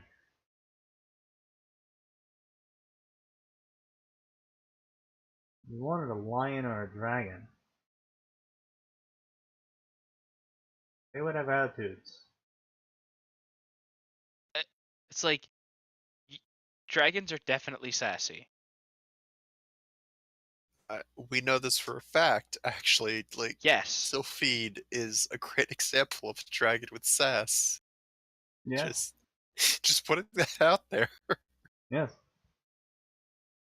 I thought you said you'd be my familiar. I did, but I didn't say I'd be your slave. I'll assist you, but I'm not gonna baby you. What kind of commoner are you? One of a kind. So where are we heading? To the dining hall. It's time to eat. Oh boy, I'm starving. No food for you, because you're disrespectful. Stingy. Just go wait with the other familiars. He stuck his tongue out and waited off with the other familiars. He was once again piled by the other familiars, who seemed really excited by his presence. Since no one was around, he just phased through the ground to escape, surprising the familiars. He quietly appeared on the ground and was about to tiptoe away, only for him to get picked back up by his shirt. He turned around and saw the dragon staring at him with green eyes. Hi again, the dragon greeted as she walked away with Danny on its mouth. Hey, Danny said as he was placed back on the ground and was being nuzzled by the dragon. You're one nice dragon. The first time I met a dragon, she tried to burn me. Really? You met another dragon? I met 2 dragons. So do you have a name, or do I just call you Dragon? My name is Loco, but my big sister calls me Sylphid. Big sister, the person who summoned me, Loco said. So what's your name? My name's Danny. You look solid for a spirit, Loco commented, causing Danny to stare at her in surprise. You can tell I'm a ghost, or spirit? The dragon looked at him. Yeah, I can feel the spirit magic on you, and you have ice magic too, so that means you're an ice spirit. He's not wrong. He's not wrong. You are technically correct. The best kind of correct. Danny looked at the dragon before he shrugged and continued petting her, causing her to purr. Someone was bound to find out sooner or later, and besides, they were weirder than him. Okay, he was still weird, but at least they weren't like the ones back in Amity Park who would probably run away in terror. Loco managed to keep the familiars away so she could have Danny all to herself. He was grateful for the save and had someone to talk to. He spent the entire time talking to her and learned that she was a nature magic. Well, she learned that Danny was half human, which surprised her a bit. But Danny was more surprised when she told him stories about half human, half spirits in this world. So there are others in this world. Maybe, but they were mostly just bedtime stories, Loco said. Well, sometimes fairy tales are true. He gave an amused grin. Didn't know dragons could purr. Familiar, a voice called, surprising the two. Louise stomped out. Well, there's McHugh. Danny says he stood up. Luckily, the other familiars were also heading to their master, so they didn't pile him again. He waved goodbye to Loco before going to Louise. What were you doing? I was talking to Loco over there. She's smart and childish. You can talk to it. Yes, I can talk to her. Maybe it must be the new familiar powers I've gained. Louise told him about a familiar's special ability once they've been bonded to their master. No. No That's not familiars have any special abilities. It is literally a unique thing for void mages because they're humans. Yeah, Also, this would imply that he received the animal one, which, what the fuck are Sheffield and Julius gonna do when they show up now? Well, Sheffield was the magic one, magic item usage. Julius, I guess, will just be Gandalf here.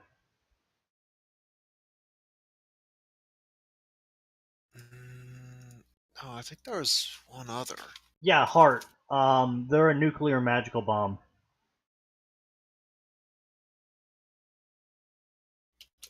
That one gets summoned by, what's her face? The elf chick. Oh, God. Anyway, so blah blah blah blah. Maybe he could talk to other familiars. He was fine with that. He has enough gifts to worry about. Where are we heading now? We have free period. Come with me. Alright, sounds fun. Huh. Huh? Mjolnir, I think. Sheffield and Julius were the same, had the same rune. Julio got Oh, it really? after Sheffield died. Yeah, that's why I remember Sheffield as that. 'Cause Oh, like, oh yeah, I took well, over it when Sheffield disappeared. Well, after Sheffield died, he got it. So only one person can have it at a time. Yeah, that's what I remember. Because like Sheffield died, and Joel was like, oh yeah, I just got this. It's mine now. I have inherited the ring. The One Ring, you might say. I guess it was supposed to be more of a Julio just used it in a different way from Sheffield, I guess. I don't know, man. I guess. Anyway, I feel like Julio was super in tune with animals, so like yeah, well, he actually was talking to them. Why do I remember that? because he was. Looks like Flame likes your familiar, Luis, and he saw it was the busty girl from last night. Next to her was the blue girl, and there was the gecko on top of him. But I doubt you really summoned him. I bet you just grabbed him and begged him to be your familiar. Be quiet, Zerbast. Let's go, Tabitha, she said as she walked away from the fuming Luis. The girl known as Tabitha was behind her. They were a few feet away when Zerbast realized her familiar was not next to her. He turned and saw Flame was still on Danny, who was trying to push him off. Can someone get this fellow off me? He tried to push the salamander off him, but it was too stubborn. It's getting too warm for me. Flame, let's go. The salamander looked at her and then looked at Danny and then jumped off Danny and walked back to the master. Danny sighed in relief as he dusted himself off. You okay? He asked, snapping Luis's attention from Zerbest to him. Go get me some tea, she said angrily. Danny shrugged and went to get some tea and hoped another familiar wouldn't tackle him. Meanwhile, a girl with hair and blah blah blah blah. Blah blah blah blah. Danny caught her and she didn't spill anything. Oh, you're the familiar that summoned. Word travels fast. I'm Siesta. Thank you for saving me, Master Danny. Master makes me feel uncomfortable. Can we just stick to Danny? You want some help? I can help you. I don't want to be a bother. Oh, well, I'm gonna help you. Okay. And then Danny helped her, and then they were walking around, and here you go, here's your cakes. And they didn't look at him, so he moved on. Excuse me, can you tell me where Gucci is? Sure, I'll take you to him. What's in the basket? I made a picnic. There he is. Please listen, Mom Mercy. I wasn't cheating on you. Oh, rumors. Lord Gucci, Katie, you said I was the only one. Listen, I can explain. Liar. Literally fucking cannon. Cannon, cannon, cannon, cannon, cannon, cannon, cannon. I think he's broken, Matt. Max. Literally Cannon, nothing is cannon, changing aside from cannon. no, straight Oh. up. The only difference is Danny saying something and them having the same responses as if it were Saito saying it. Pretty much. Hey, hold on to this jacket for me. Which doesn't make any Cannon, fucking cannon, sense. cannon, cannon, cannon. Honestly, I kind of want Danny to possess the golem and everyone just be like, what? This is my familiar now. Anyway, so Danny grabbed the spear using his supernatural strength to snap the golem in half with it. Blah blah, less than 5 seconds, and he didn't look like she was trying. Blah blah blah, cannon. Bow staff lessons, and he used the spear to whack them all to death. Do you give up? I can keep going. I submit, Gucci said, and everyone applauded. What the fuck is this sentence? But I, noble like me, shouldn't have lose. I know what they wanted to say, but that's not what they wrote. Yeah, I think we all know what they wanted to Gucci, say. are you having a stroke there, my dude? Do you smell toast? Bond name's even Bond. have a Get the concept. Bondulance Bond name.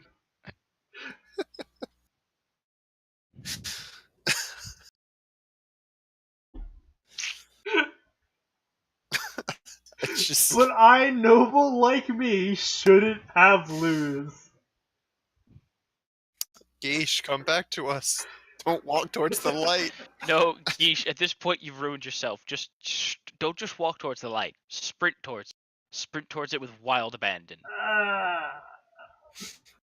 That's what you get for underestimating me, and I didn't mean what happened to Katie, I was just helping her. Why didn't you just tell me that? I could have avoided this whole thing.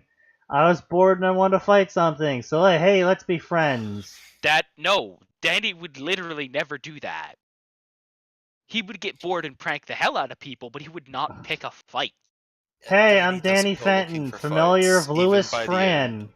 Hello. I'm pretty sure the only time Danny picked a fight there were 2 times when Danny picked Yeah. fights. One when he was possessed by that nerd ghost, and 2 when he um, was having a bad day. And Skulker.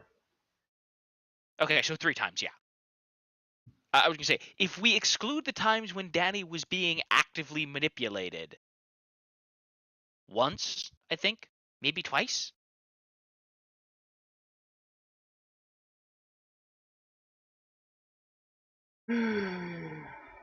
Alright. I am familiar of Luis, Fran, Flan, Custard, Blank, Vanilla something. Oh wow, I give that joke a 2 out of 10. Gucci sweat drooped at Danny as he tried to remember Luis' name, and he then looked at hand Danny was offering. Humph. Like a noble like me wants to befriend a commoner. Count yourself lucky to befriend someone like me, commoner. He smiled. He just kicked your ass. He bent a golem in half, people. I think the author is female. What does that have to do with literally anything? Because they're complete non-understanding of how 2 guys interact. No. Even ignoring that, which yes, they would almost certainly become friends after this because that's how most guys roll. Even ignoring that, these people are going, commoner. Guys, you just watched him bend a golem in half with his hands. You are clearly a magicless commoner, even though you literally bent metal with nothing but your muscles. Like, even if it wasn't magic, you should still be going. I don't know what he is, but commoner is not the right word. Yeah. Anyway, about That'd that be like bet. Armstrong showing up with his 6,000 muscles and just punching through a wall and them going, I can punch through a wall. But guys, he did it with just muscles. Yeah, but I could do it with magic. Yeah. What about that bet now? Yep, I gave my word and blah blah blah blah. That was reckless. Cannon. Cannon.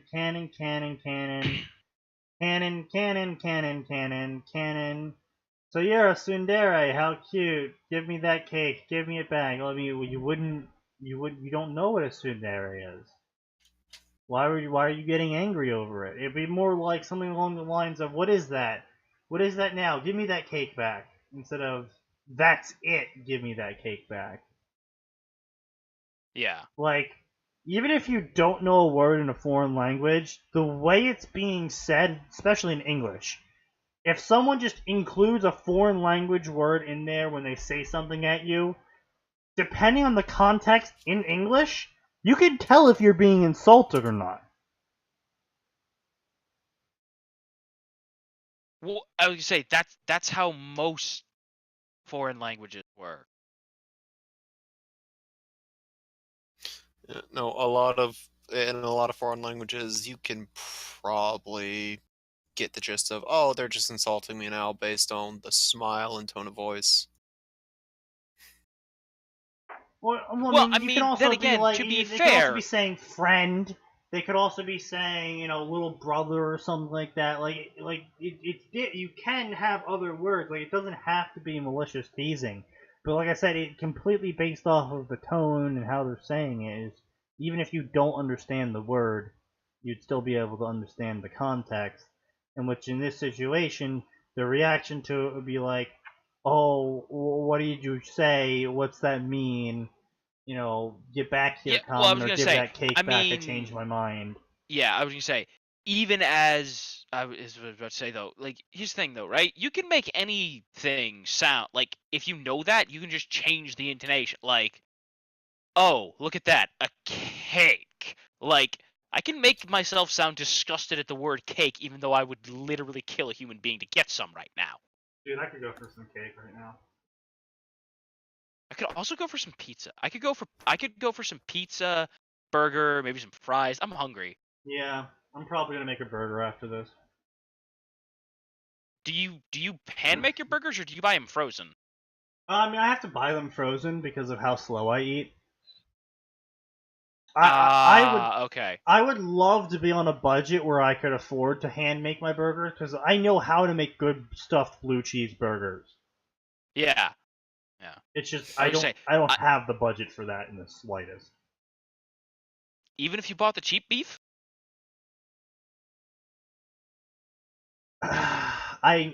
You know how reclusive I am. I just don't go out enough to Okay, that's fair. I was constantly. gonna say, I'm like, look, as long as you aren't buying like 90-10, which to be fair, 90-10 makes for a fantastic burger. Oh no, that's an amazing burger. But no, yeah, no, even like 70-30, which is really pushing it. Ooh, I don't know if I can stand. I will admit to having been spoiled by my family. I mean, look, dude, I used to do 60-40 tacos, so Oh God, dude, that is just disgusting. yeah. Look, it when you're on a budget. No, listen, when I was in school, I actively cut down on the amount of books I had because I was like, I want my 90-10. That's fair. Anyway, so my tsundere master, he ate the cake in one bite. That I guess we're working off of anime cartoon logic here. Yeah, I guess Danny's just a cartoon in the anime world. good for Danny, I suppose. Luis shouted at him and blushed in embarrassment and anger as Danny kept calling her a tsundere. Well, she wouldn't know what that word means. There's no doubt about it. He's the legendary Vindolf here. He will bring good changes to the Academy. Let us pray that they will be good.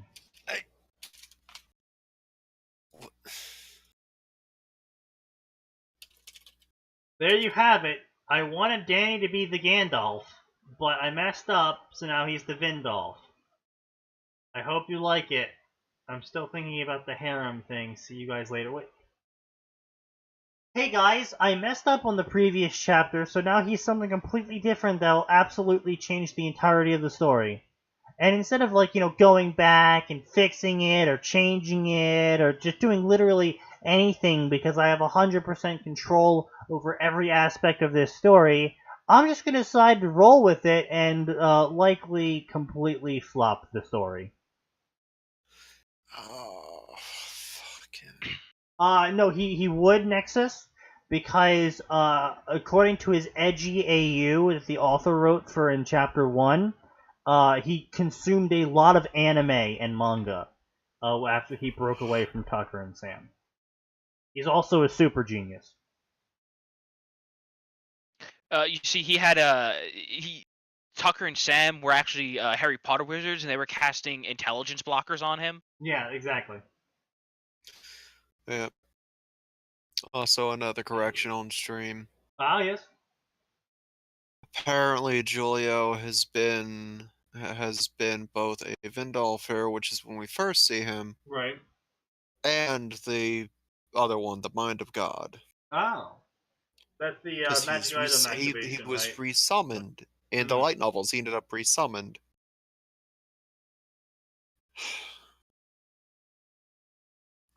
So, Yeah. go figure. Alright. Mass Effect Night is going to be our next story. Oh boy. And since we only have 15 minutes left, I decided to pick a just fucking stupid story. So be prepared for something really stupid. Wait. Mass Effect Night. Self-insert with twist, decade before Me 1. Not sure on any pairings, the situation shall evolve as I go on. 18 chapters, 54k words, updated December 31st, 2018, published in July 2017. It's a adventure drama. Edit. Author's note. After deciding to take a look at what I wrote previously, I am horrified about how awful this story was in grammar, mistypes, and stylistic mistakes. I am going to continue working on this story, but I will also rewrite this and not leave these mistakes behind.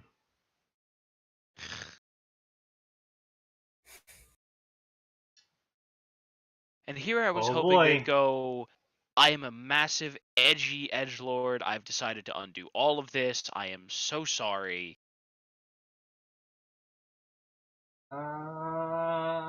Surrender your bitch now. Please stop.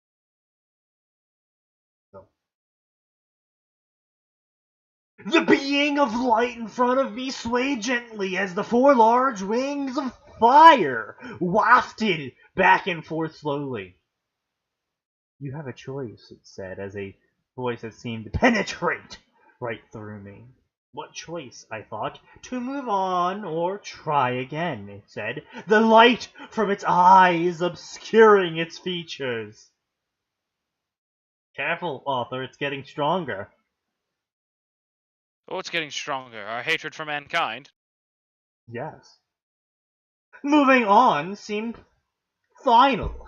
It felt like kindness, but something in me rebelled against that. I couldn't remember anything, but I felt I had to do something.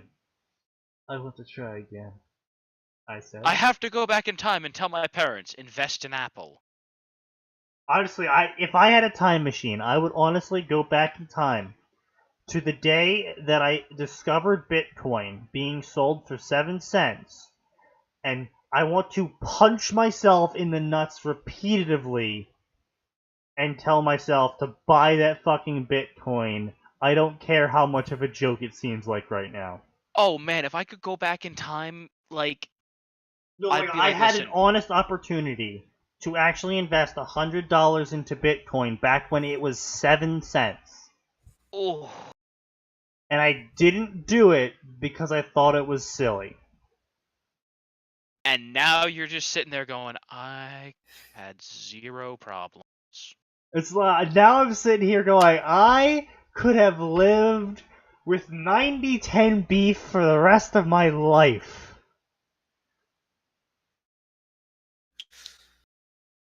You could have afforded 90-10, man. You could have lived. You could have made like a Kobe. You could have made hamburgers out of Kobe steak. Now that'd be terrible, but you could have done it. Would have been the best goddamn hamburger I've ever eaten.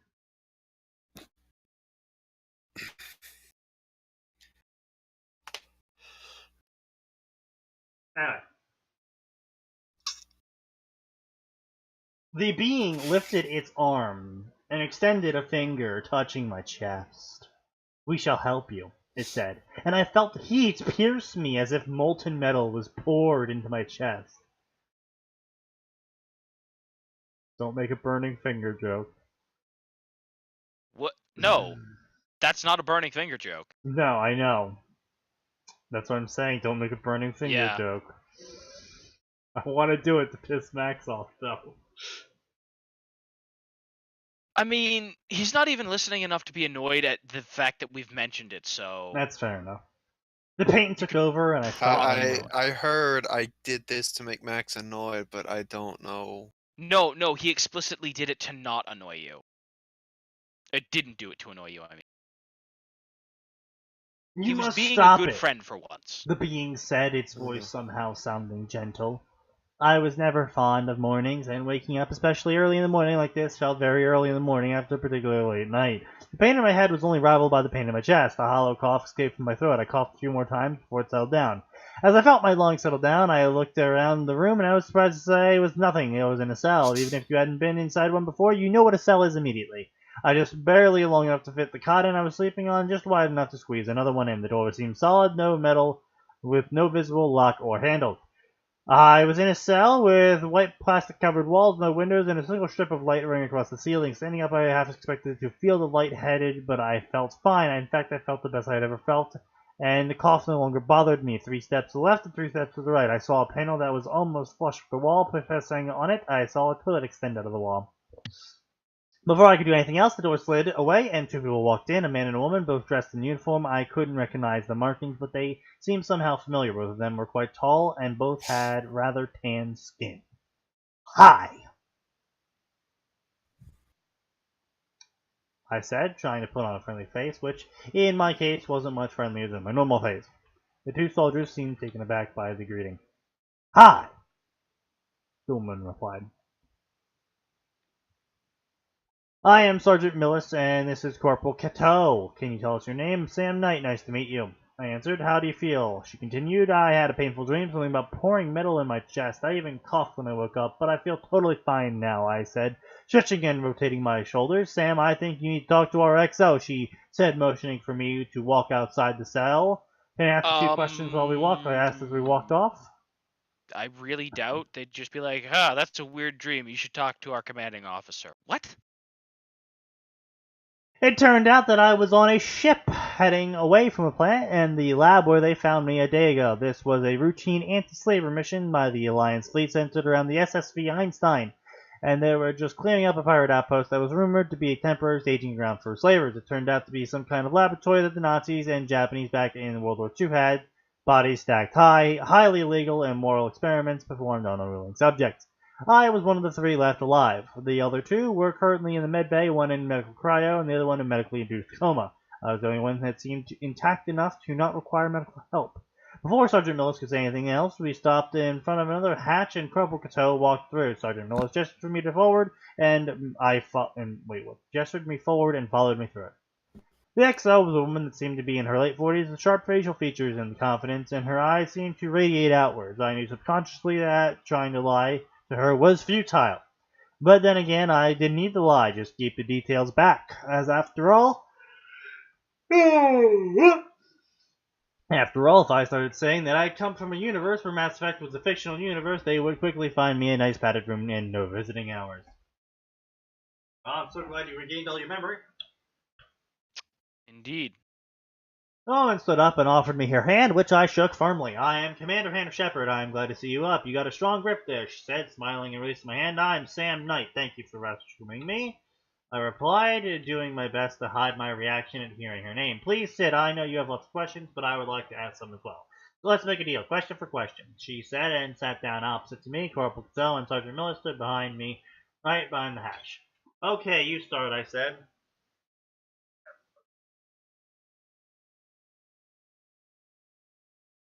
What can you tell me about the facility you were in? Absolutely nothing. I don't remember anything before waking up here. Last memory I have is visiting a museum in London. It was July 3rd, which brings me back to my question. What date is it today? I said, admitting the fact that it was also 2017 and not year 218X, or whatever the current date was. February 12th. Do you really remember nothing?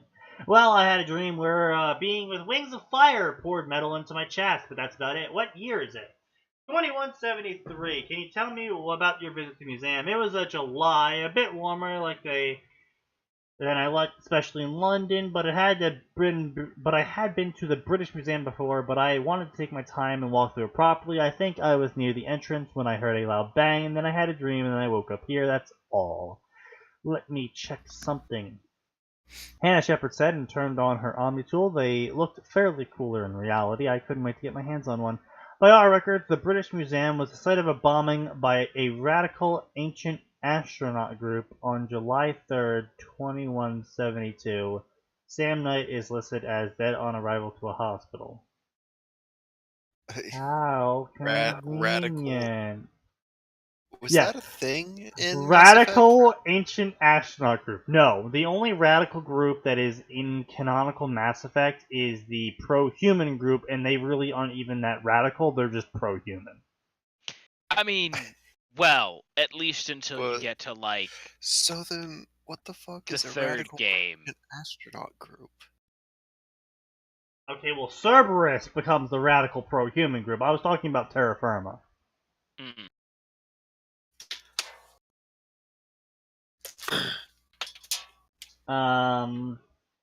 Well, if everyone thinks you're dead, no one will look for you. Clever. You don't sound angry or resentful. Well, I don't have any memories of their experiments, and I'm alive and intact. That's true, but there's about the issue what they did to you. While you were asleep, we tried to scan you, but we couldn't see anything out of place. We tried taking samples, but whatever they did to you can't penetrate... Wait. We tried taking samples, but whatever they did to you, we can't penetrate the second layer of your skin. A millimeter in, and you're as tough as battle steel. So he's a ship boy?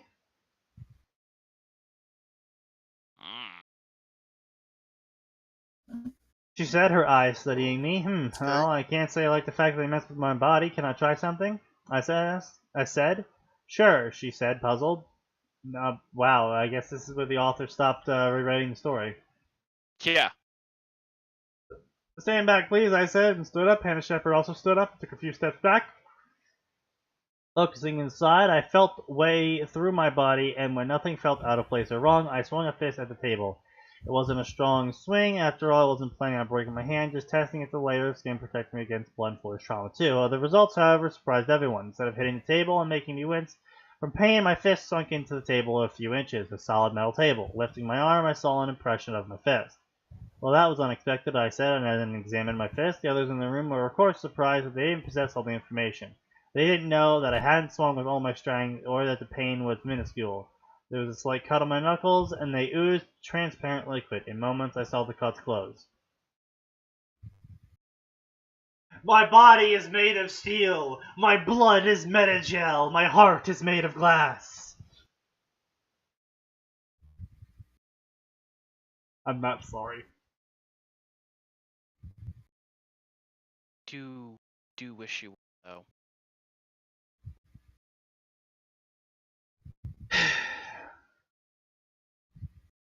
You could say that. Can you not do any more tests? Our quartermaster will not be very happy if more tables end up like this. Hannah said, only half joking. Oh yeah, sure. Sorry for the table. Didn't expect that. I said sheepishly and sat down. Maybe we can move to the med bay. We can do less intense tests there. Hannah suggested. 2 hours later, we had a couple more things I knew about myself. The how of it, however, only presented questions. The chief medical officer, Major Ray Shepard, was not amused. After getting over the surprise of meeting both Shepards alive and well, I wondered why only Hannah was ever mentioned. This must be the version of Shepard with Spacer Shepard, then. The question is, was it a universe with Jane or John or possibly both? You, Mr. Knight, are a mystery I can't seem to solve. Every attempt to do so ends up in failure, he said unhappily, typing into a terminal. What can you tell us anyway? Hannah said as she put a hand on her husband's shoulder, giving it a squeeze. Wow, yeah, this is no more punctuation. Well, the obvious things first is Knight is 6 feet 3 inches. He weighs, or 189 centimeters if you prefer. He weighs 134 kilograms, which is on the high side, but you can see that for yourself that none of it is fat, Ray said and waved his hand at the mostly naked me standing on a treadmill. Until a few moments ago, I was running on it at 25 miles per hour without straining myself too much. Oh, yes, of course, he's a magical ship girl. Boy. Magical ship boy. His physical condition is Hooray. comparable to top athletes, including genetically modified Alliance soldiers. He runs faster, hits harder, and his reaction times are verging on superhuman. He also has a second eyelid, transparent crystal, considering the slight difference in refraction, probably bulletproof, and his vitals are also ran 10 minutes at the speed of 40 kilometers per hour, is steady as if he was taking a light jog. You can get off now. So what am I? You're a superhuman. I read through the reports about soldiers that went down there looking at the footage recorded. From what I can tell, they were trying to build a super soldier. Since you are the result, however, that's what we think. Super soldier? Yeah, basically. To all scans, you appear human, but you're just better. Also, you have bleed super lymph liquid. It has traces of both Metagel and Omnigel in it. I was joking about my blood is Metagel, but holy shit, author. Yeah. Your bones are denser too. Your muscles too. That's why you weigh so much. Wait, 134 kilo.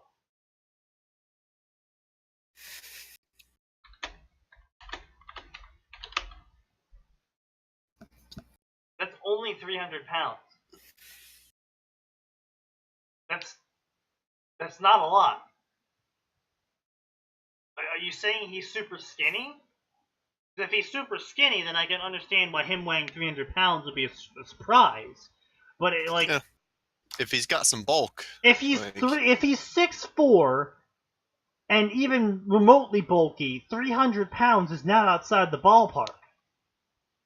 if he's 6'4" with lots and he's bulked up with muscle, that's. I think average weight at 6'4" should be something like 2, maybe 210. No, dude. No, average. That's like average weight for 6. No, average weight for 6 for an adult male should be 180.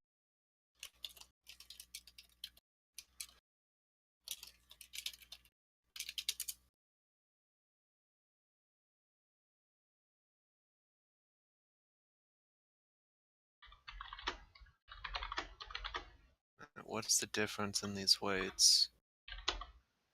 Help me understand you, Rush EDU. Ah, there it is. Yeah, normal for 6 foot should be about 183. 6'4" should be about 204 at the upper end. Yep. Yeah, at 300 he'd be considered obese. Okay, so yeah, no, I somewhat get that, but like, okay. Blah blah blah blah. Blah blah. Wait, so you two are married? Yep, for 20 years. Any children? We have daughter Kate. She's 18. She joined Alliance. She must be one formidable person, judging by the parents. She is. Captain Wood's inside. Hello, Captain. I present Sam Knight. Hello, Knight.